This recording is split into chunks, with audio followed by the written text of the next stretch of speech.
नमस्कार फ्रेंड्स, मैं पूनम का स्वागत करती हूँ आपका अपने यूट्यूब चैनल पूनम की गीत संगीत में। बहुत ही प्यारा सा शिव भजन में प्रस्तुत करने जा रही हूँ। कैसा लगेगा आप जरूर बताना।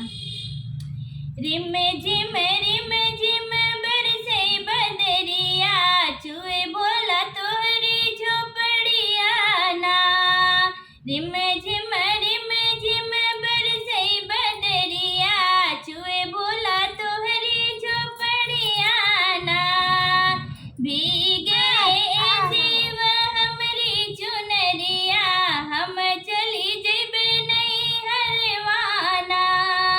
भीगे शिव हमरी चुनरिया, हम चली जइबे नहीं हरवाना। कैसे के जेबू गोरा अपने नहीं हरवा, कैसे के जेबू गोरा अपने नहीं हरवा।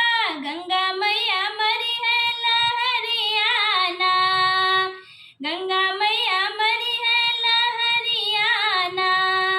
रिम झिम बरसे बदरिया, चुए भोला तोहरी झोपड़िया ना। रिम झिम बरसे बदरिया, चुए भोला तोहरी झोपड़िया ना।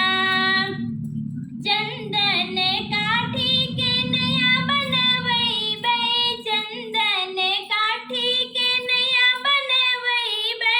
चली जइबे अपने नैहरवाना, चली जइबे अपने नैहरवाना। रिम झिम बरसे बदरिया, चुए भोला तोहरी झोपड़िया ना। टूटी जइहे नैया, डूबी जइबू गोरा, टूटी जइहे नैया, डूबी जइबू गोरा। गंगा मैया मरी है लहरियाना, गंगा मैया मरी है लहरियाना।